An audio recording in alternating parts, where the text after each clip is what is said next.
पल्लवी पटेल का एक वक्त पर गठबंधन भारतीय जनता पार्टी के साथ था, यानी कि अपना दल कमेरावादी का गठबंधन था।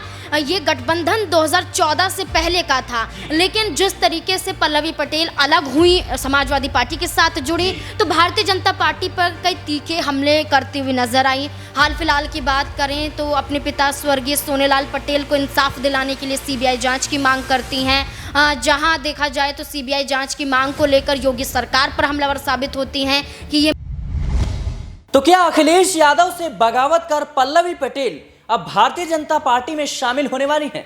उत्तर प्रदेश की सियासत में एक बार फिर से यह सवाल उठने लगा है। दरअसल बीते दिनों जिस तरीके से पल्लवी पटेल ने प्रदेश के मुख्यमंत्री योगी आदित्यनाथ से मुलाकात की, उसके बाद से कहीं ना कहीं बड़े उलटफेर के आसार नजर आ रहे हैं। एक तरफ देखा जाए तो भारतीय जनता पार्टी लोकसभा चुनाव में हुए नुकसान के बाद से ही लगातार बैठकों पे बैठक कर रही है, तो वहीं दूसरी तरफ देखा जाए तो केशव प्रसाद मौर्य भारतीय जनता पार्टी के तमाम विधायकों सांसदों को अपने साथ जोड़ने में लगे हुए हैं। तो वहीं प्रदेश के मुख्यमंत्री योगी आदित्यनाथ लगातार भारतीय जनता पार्टी के सांसदों, विधायकों, मंत्रियों संघ और जो सहयोगी दल हैं उनको भी अपने साथ जोड़ रही हैं। तो ऐसे में क्या अब उत्तर प्रदेश की राजनीति में कुछ बड़ा खेल होने वाला है? क्या पल्लवी पटेल एक बार फिर से भारतीय जनता पार्टी में शामिल होने वाली हैं? पल्लवी पटेल को जिस तरीके से अखिलेश यादव ने इंडिया गठबंधन से बाहर का रास्ता दिखाया था, खुले तौर पर कहा था कि हम अपना दल एस की मांगों को पूरा नहीं कर सकते हैं, और इसके बाद से देखा गया कि पल्लवी पटेल एआईएम के साथ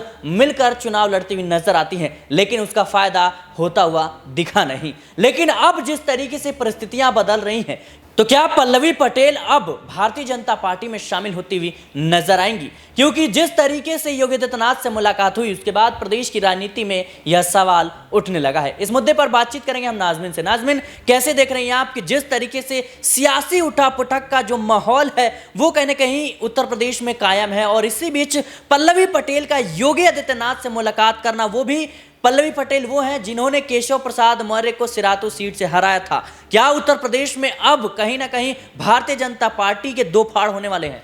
देखिए, वाकई यहाँ पर जिस तरीके से आपने जिक्र किया है कि अपना दल कमेरावादी प्रमुख पल्लवी पटेल समाजवादी पार्टी के साथ थी, और समाजवादी पार्टी के साथ मिलकर 2022 का विधानसभा चुनाव उन्होंने लड़ा था। और आप ये देखिए, कौशाम्बी की सिराथू विधानसभा सीट थी जिस पर पल्लवी पटेल को उतारा गया था, लेकिन समाजवादी पार्टी के सिंबल के तहत। और वहीं भारतीय जनता पार्टी की तरफ से चुनावी मैदान में उतरे थे केशव प्रसाद मौर्य। पल्लवी पटेल के सामने केशव प्रसाद मौर्य टिक नहीं पाए, और केशव प्रसाद मौर्य की बुरी हार सूबे में होती हुई नजर आई, विधानसभा सीट पर होती हुई नजर आई। सिराथू विधानसभा सीट पर पल्लवी पटेल ने जीत हासिल की और सपा के खाते में ये एक सीट पहुंच जाती है। लेकिन जो हाल फिलहाल की जिस तरीके से आपने बात की कि केशव प्रसाद मौर्य को हराया, लेकिन योगी आदित्यनाथ से मुलाकात, तो मुलाकात को लेकर जहां शिष्टाचार भेंट पल्लवी पटेल ने बताया, मुलाकात कम से कम 30 मिनट से ज़्यादा की थी, और इस मुलाकात को लेकर ना सिर्फ पल्लवी पटेल मौजूद थी, वहाँ पर उनके पति भी मौजूद थे। यानी कि उनके पति और पल्लवी पटेल और योगी आदित्यनाथ की मीटिंग यहाँ पर हमने देखी। और इस मुलाकात में योगी आदित्यनाथ का 30 मिनट से भी ज़्यादा का समय पल्लवी पटेल को देना ये दर्शाता है कि पल्लवी पटेल का एक वक्त पर गठबंधन भारतीय जनता पार्टी के साथ था, यानी कि अपना दल कमेरावादी का गठबंधन था। ये गठबंधन 2014 से पहले का था, लेकिन जिस तरीके से पल्लवी पटेल अलग हुई, समाजवादी पार्टी के साथ जुड़ी, तो भारतीय जनता पार्टी पर कई तीखे हमले करती हुई नजर आई। हाल फिलहाल की बात करें तो अपने पिता स्वर्गीय सोनेलाल पटेल को इंसाफ दिलाने के लिए सीबीआई जांच की मांग करती हैं। जहां देखा जाए तो सीबीआई जांच की मांग को लेकर योगी सरकार पर हमलावर साबित होती हैं कि ये मांग 2014 में भी उठी थी, लेकिन योगी आदित्यनाथ ने सीबीआई जांच उनके पिता को लेकर। उपचुनाव से पहले खास तौर पर देखा जाए तो उत्तर प्रदेश के 10 विधानसभा सीटों पर उपचुनाव है, और उससे पहले जिस तरीके से केशव प्रसाद मौर्य बनाम योगी आदित्यनाथ की लड़ाई उत्तर प्रदेश में लगातार जारी है, और ये कहीं ना कहीं भारतीय जनता पार्टी के लिए मुश्किलों सा कह सकते हैं मुश्किल भरा पल है। लेकिन इसी बीच कहीं ना कहीं पल्लवी पटेल का योगी आदित्यनाथ से मुलाकात करना क्या बड़े उलटफेर के संकेत हैं? देखिए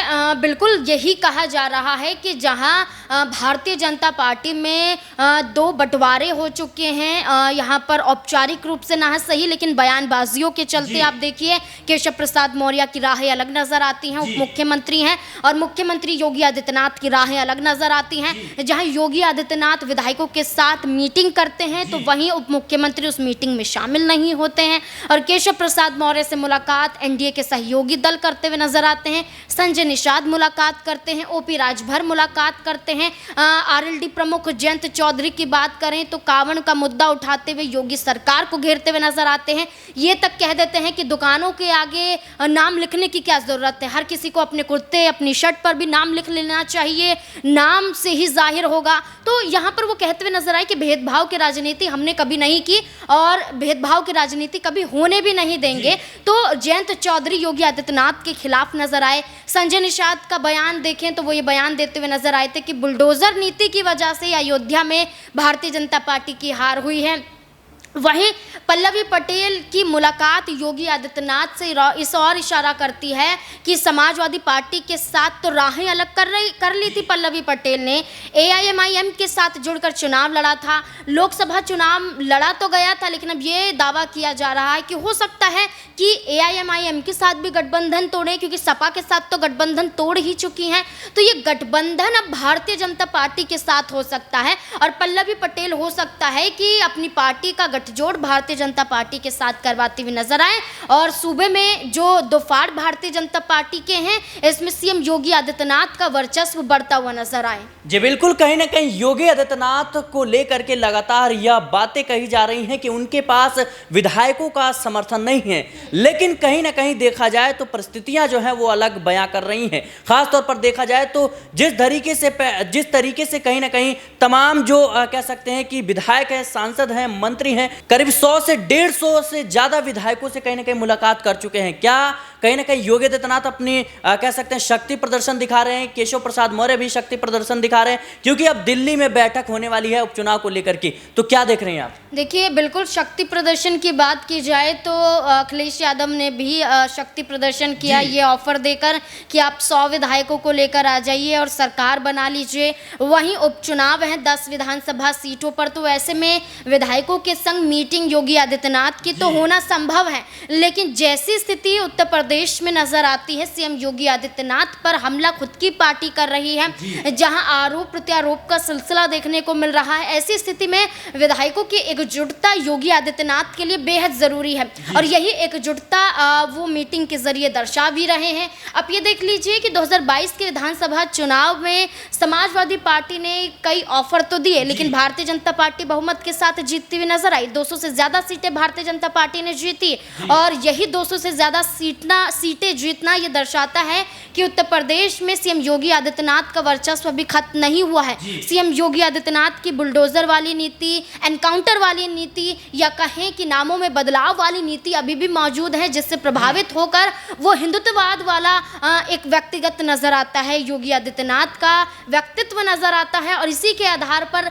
2 बार मुख्यमंत्री सूबे के बन चुके हैं। तीसरी बार मुख्यमंत्री की कवायद में योगी आदित्यनाथ नजर आ रहे हैं, और जैसा कि आपने कहा कि दिल्ली में भी योगी आदित्यनाथ की पेंट हमें देखने को मिल रही है। तो ये दर्शाता है कि ना सिर्फ केशव प्रसाद मौर्य बल्कि केशव प्रसाद मौर्य के मुकाबले योगी आदित्यनाथ खुद कोशिश कर रहे हैं कि उन्हें कोई उत्तर प्रदेश की सत्ता से बेदखल ना कर पाए। जी बिल्कुल, योगी आदित्यनाथ खुद कोशिश कर रहे हैं कि उत्तर प्रदेश की सत्ता से कोई बाहर का रास्ता ना दिखाए। इसी कड़ी में लगातार बैठकों का सिलसिला जारी है और पल्लवी पटेल की मुलाकात के कई मायने निकाले जा रहे हैं। एक तरफ माना जा रहा है कि पल्लवी पटेल कहीं ना कहीं भारतीय जनता पार्टी से हाथ मिलाती हुई नजर आएगी, तो दूसरी तरफ योगी आदित्यनाथ या केशव प्रसाद मौर्य को दिखाना चाहते हैं कि देखो तुम्हारे विरोधी अब हमारे पास हैं। तो कहीं ना कहीं केशव प्रसाद मौर्य बनाम जो योगी आदित्यनाथ की लड़ाई है वो कहीं ना कहीं यूपी में बढ़ती हुई नजर आ रही है।